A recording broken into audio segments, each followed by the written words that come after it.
I am Bucky, great child of Primus, and this weird pink ball is the sacred spirit Jibaku. That's how he introduces himself. Two cat kids had summoned them. The second their eyes landed on Jibaku, they were already reaching out with grabby little hands. Jibaku wasn't having it. One pulse of energy, and both kids were flat on their backs. Bucky barely blinks. Jibaku, he explains, is not a toy. Now, why did you call me here? What happened? The cat kids glance at each other. Their answer? A chaos monster. One that shows up around here like clockwork every single day. Bucky needs more than that. Details. What kind of monster? The kids lean in and say the name. The crazy cat. Bucky's expression shifts, just for a second. But before he can process that, something lands. A heavy feline thud, right behind him. The crazy cat was already there, staring him down. The cat kids completely lose it. Kill it! Kill it now! They're practically climbing each other, trying to back away. Bucky rolls his shoulders, raises Jibaku, and then does something no one expected. He lowers it. Relaxed stance, spirit unpowered, totally unguarded. The crazy cat doesn't wait for an explanation. It lunges, claws out, full force. Bucky sidesteps like it's nothing, pivots and drives a kick straight into its jaw. One hit, lights out, dead silence. The cat kids stare at the crumpled creature, then back at Bucky, then back at the creature. Their question hangs in the air like smoke. Why didn't he use Jibaku? Bucky's answer is ice cold. Because you don't use a sacred spirit on a fake. He turns to the tree. Come out, I know you're there. And out she steps. A girl with twin round puffs of hair like Mickey Mouse ears and a pink ball hovering at her shoulder. She looks at Bucky like she's been sizing him up this whole time. GC of Primas. You're not as bad as I expected. Then she straightens up. I'm Pink, GC of Secundus, and this, she gestures to the pink orb, is my sacred spirit, Burnby. And that knocked out crazy cat on the ground? Bucky had already figured it out. That was Pink's monster drive, a conjured imitation, not the real thing. He doesn't even try to hide how smug he is about it. A real GC memorizes every chaos monster by name and appearance. The moment those kids said crazy cat, Bucky knew something was off. And the setup? Those two little cat schemers were in on it the whole time. Caught red-handed, the cat kids dropped to their knees apologizing over each other. Their defense? Pink had promised them new video games if they pulled it off. Bucky is not as understanding. He's ready to hand out punishments when the last question surfaces, the one that actually matters. He turns to Pink. Why? She holds his gaze. Simple answer. She wanted to test the kid Spack chose, and if a trap wasn't enough, a duel would be. She calls for Burnby, commands her forward. From behind the tree comes the sound of nervous trembling. Burnby, the sacred spirit of a great child, is hiding. Pink pinches the bridge of her nose. Every single time. How is her sacred spirit this shy? Bucky has seen enough. He turns on his heel and starts walking away. No chaos monster, no real threat. Nothing here is worth his time. That's when everything changes. Pink's eyes shift color. And Burnby moves. She teleports directly in front of Bucky. No warning, no wind-up. And before he can react, her fists open and detonate in his face. Bucky hadn't seen it coming, and now he knew exactly what kind of GC he was dealing with. Pink punches the air in triumph. Psychic type, he says, pulling himself together. Pink confirms it without blinking. Then she asks, what's his license? Combat? Invention? Bucky looks at her like the question offended him. Neither.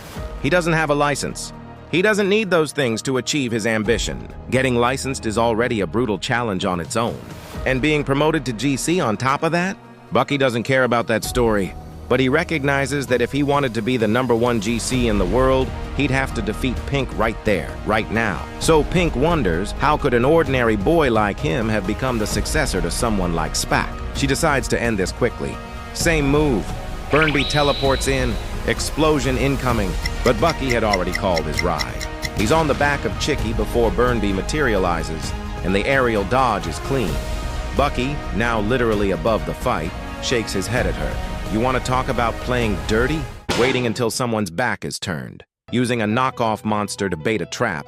Using a famous rank S monster as your disguise. One any halfway decent GC would know on sight. He's not just winning, he's lecturing. And that's when the voice comes from behind him. Low feral, 2 words. God, A face emerges from the shadows at Bucky's back. The cat kids don't need to be told twice. They bolt. Full sprint, screaming, gone. Stop running! Bucky's voice is sharp and immediate. The monster pivots off Bucky and surges toward the two fleeing children. Tears streaming, legs pumping, they're not going to make it. The monster's claws pierce the target. Blood falls to the ground. But this blood wasn't the children's. It was Bucky's. "Be quiet," Bucky orders, covered in blood. The children ask why he was saving them, even after they tried to trick him. "Idiots," Bucky says. "How can a man who's going to conquer the whole world not protect two children?" Pink is moved by Bucky's stance in protecting the boys and decides that she too will join the fight against the monster. She wields Burnby and teleports it directly into Crazy Cat's face and shouts, "Fly away from there, you damn cat!" The damage is precise. The explosion raises a thick curtain of dust. Pink was already celebrating the victory when the imposing figure of Crazy Cat appears, intact, safe, and sound. Pink's euphoria quickly turns to depression when a hand touches her shoulder. Useless! An S rank doesn't fall with a single attack. Bucky then explains his new plan to Pink. He would distract the chaos monster while she grabbed the children and boarded Chicky. Since Crazy Cat was a land-based monster, he wouldn't be able to chase aerial targets, so they would be safe. Pink understands the idea, but questions what would happen to Bucky. He replies that he could board right after the children got on, since they were slowpokes. The monster was approaching rapidly. It wasn't the time for more questions. He tells Pink to hurry, and he starts running, aiming to attract the attention of that monster cat, which he easily succeeds in doing. Crazy Cat was now chasing Bucky. Pink then struggles to carry those slow-witted children onto Chicky, and with some effort, she succeeds. They were ready to leave. Pink calls Bucky and asks him to run to join them. However, Bucky's expression was not one of relief or happiness. It was a stoic and serious face. He pulls out his cell phone and commands, "Chicky, fly!" Chicky promptly obeys his master, leaving Pink very confused by the situation. "Why, Bucky? You still haven't boarded?" Bucky teases Pink for being so naive. From the beginning, Chicky never had the capacity to transport more than 3 people. Finally, Pink understands that Bucky never planned to board with them, and she begins to despair. However, Bucky reassures her. He was the man who was going to conquer the world. Pink sees Bucky in danger and despairs. "No! Run, Bucky!" Pink cries, tears welling in her eyes, as Crazy Cat fiercely approaches him. The monster cat prepares to attack and opens its mouth. It would end young GC's career with a single bite. But Bucky doesn't feel cornered. On the contrary, he even manages a smile. In his most critical moment, he remembers that talk about the license. He didn't have a license, but he had something he was more proud of. So Bucky faces Crazy Cat head-on, reaffirming his own worth.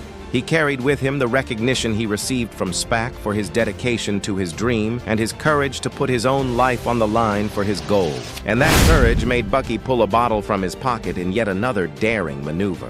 That bottle was lemon perfume, which Pink immediately recognized as hers. Bucky points the perfume towards Crazy Cat and squeezes it with conviction. The perfume then goes entirely onto the monster cat's face and nostrils, and its effect is almost immediate. The scent managed to distract him for a few precious seconds, enough to nullify that attack, which would have been fatal for Bucky. Seeking to exploit the vulnerability he had gained, Bucky orders Pink to transfer Burnby into his hand, a maneuver Pink immediately performs. Then Bucky had both guardian spirits in his hands, Burnby in one hand, Jibaku in the other, and thus Bucky manages to use an unprecedented attack, applying a double spiritual explosion against the S-rank monster, defeating it definitively. At this moment, the two guardian spirits are celebrating their victory, but Pink is more concerned with criticizing Bucky for stealing her perfume. Bucky said he only borrowed it, and it was for a greater good. Pink complains once more before lowering her guard, and then she confesses. Pink was a big fan of SPAC, so it was natural that she was so interested in meeting the boy chosen to succeed him. Bucky doesn't mind the story and treats her naturally. So Pink tries to seal the peace between the two once and for all, extending her hand in a handshake and promising that they would be allies from that moment on. "Allies? Don't make me laugh. You're my lackey." Pink doesn't seem at all pleased with the ranking she received from her friend, or her rival, or perhaps her master. We don't yet know exactly what this new relationship between the two great children is. For now, it's enough to know that Bucky has taken another step towards his goal, gaining the recognition of the Secunda's great child. And now he will move forward with the company of a new ally. Or lackey. We'll find out in the next chapters.